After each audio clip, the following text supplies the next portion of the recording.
18 SBDs took off from the USS Enterprise on a routine scouting mission to fly ahead and land at Ford Island. The Enterprise lay 200 miles west of Oahu and was heading home.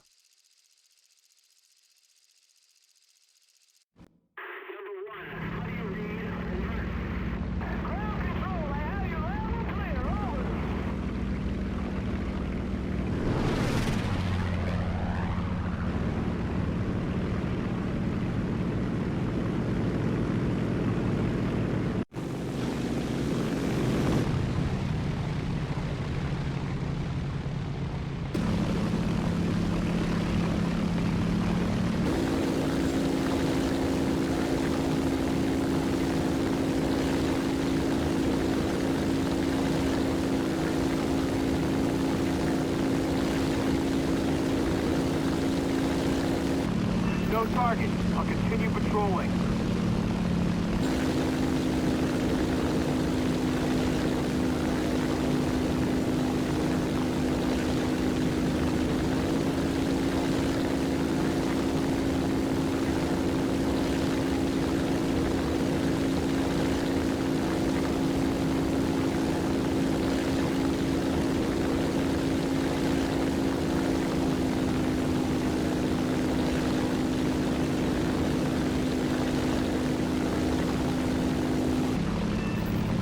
What's that smoke? Your ship's burning.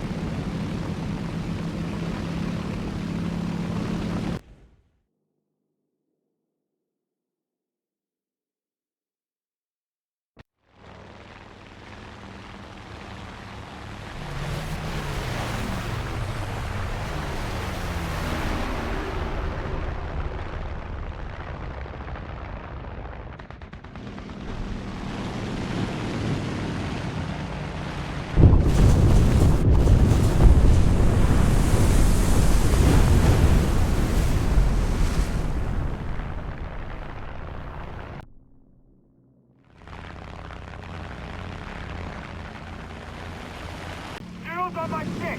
Maneuver! We need to turn back. I'm stood down!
I feel that a surprise attack, submarine, air, or combined, on Pearl Harbor is a possibility. And we are taking immediate practical steps to minimize the damage inflicted and to ensure that the attacking force will pay. Husband E. Kimmel, Commander-in-Chief, U.S. Fleet. First call to colors had been sounded. About 0757, explosions were heard on the end of Ford Island, abreast Dry Dock Number 1. When the second explosion took place, it was realized that an air raid was in progress. The commanding officer, C.M. Cook, Jr., USS Pennsylvania, report of Pearl Harbor attack.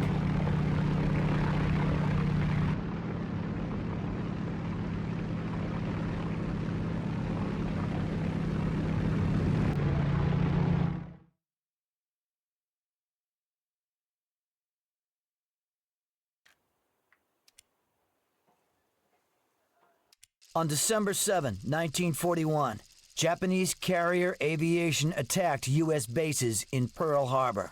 Several hours later, on December 8 local time, the Japanese attacked Wake Island.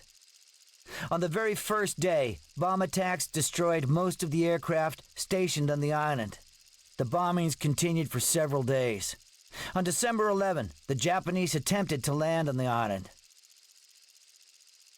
Some of the 4th Fleet ships headed towards Wake Island. The 4 remaining VMF-211 airplanes received an order to attack enemy ships.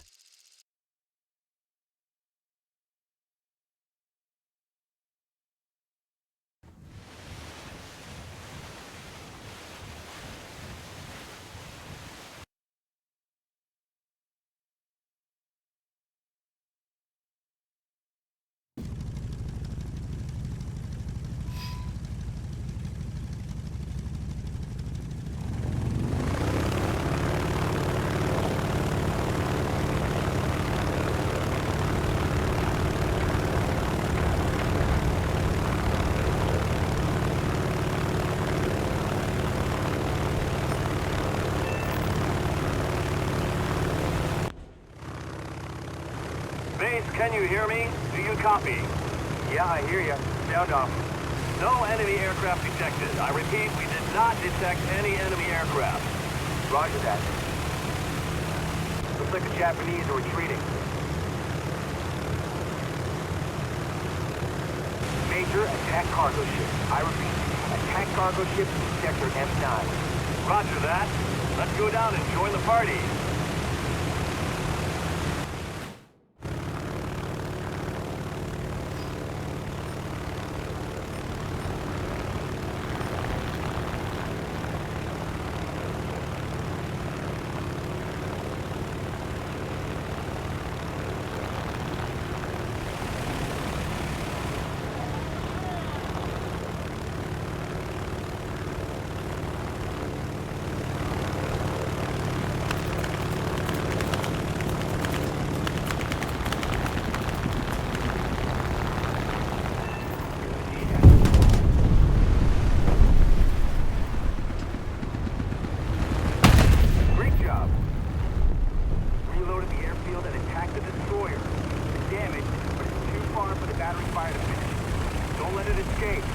Roger that, sir.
Won't forget this day. Wake won't be an easy prey for them. I Can't see Elrod's plane. Where is he? I see him landing on the shore. Looks like he had been shot down. We got fewer and fewer planes.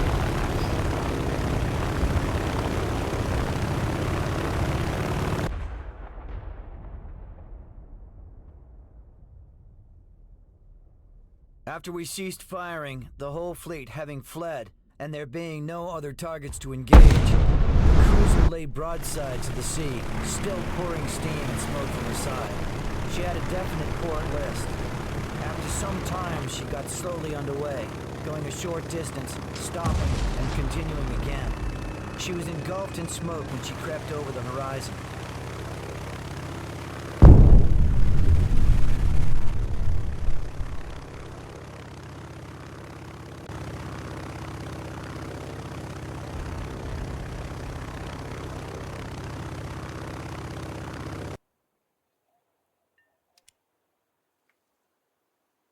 The unexpectedly strong resistance put up by the Wake Island coastal artillery and remaining aircraft forced the Japanese fleet to retreat. The island's garrison suffered very few losses.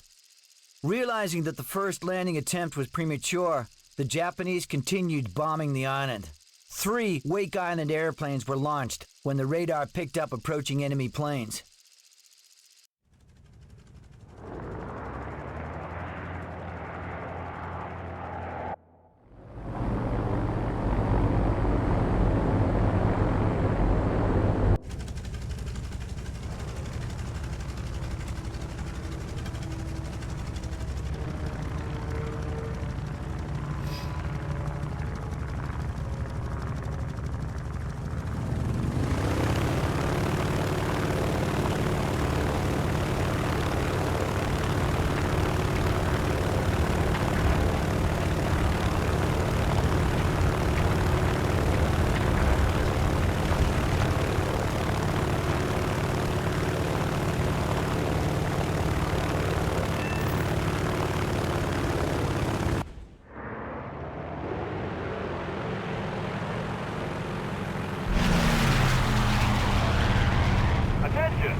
Stick to the plan.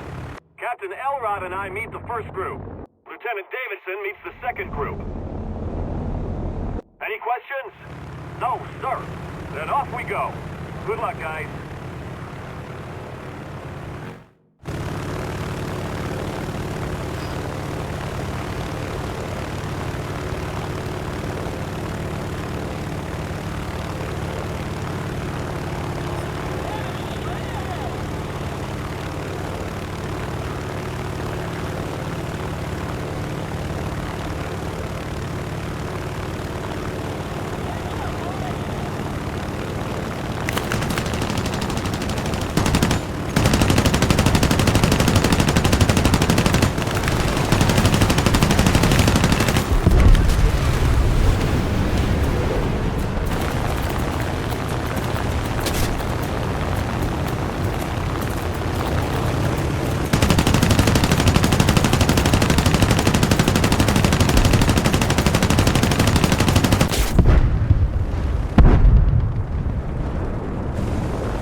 escape from serious damage may be attributed to the effectiveness of AA fire and the heroic actions of fighter pilots, who would never fail to push home attacks against enemy fire. The performance of these pilots is deserving of all praise. They have attacked air and surface targets alike with equal abandon, yet none has been shot down. It's a miracle. Their planes, 2 now remain, are full of bullet holes. 2 forced landings, fortunately without injury to pilots, have occurred with loss of planes. Commander Winfield Scott Cunningham, officer in charge, all naval activities, Wake Island.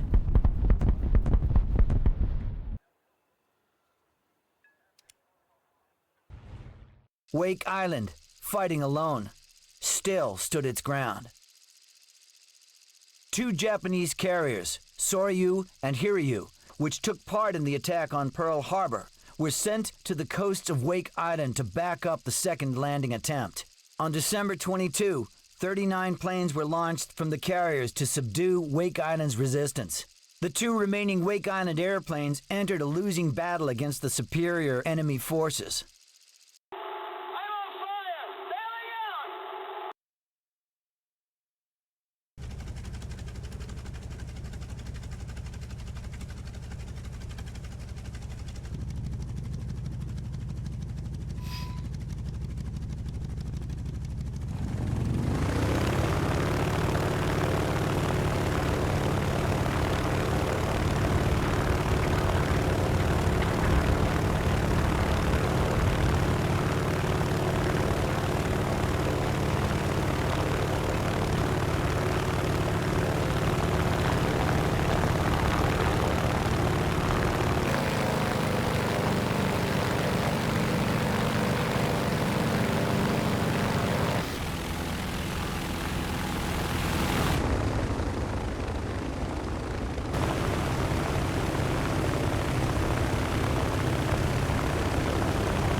Yeah, I copy, Lieutenant.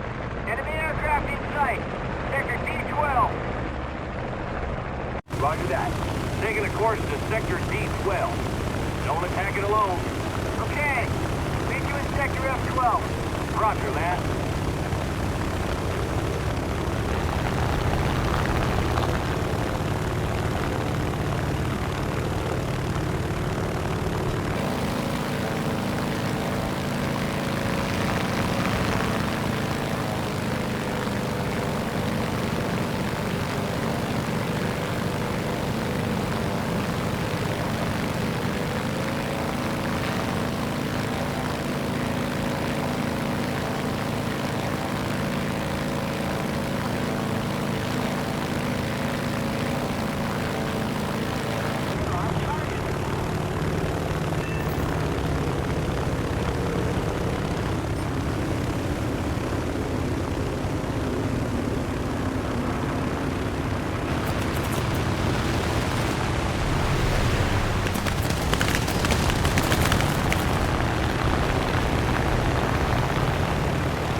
12:25 a.m. 33 bombers came in from the west, bombed Peel Island. Sergeant Wright was killed, 4 wounded on the rangefinder. We went out at night and moved the guns into coastal defense position as it was getting pretty hot. December 23, they came back with several ships. We were heavily shelled and bombed. The Japanese began landing at 3 a.m., and did we mow them down? The surrender took place at 8 a.m. Claude Davis Howes, Wake Island fireman.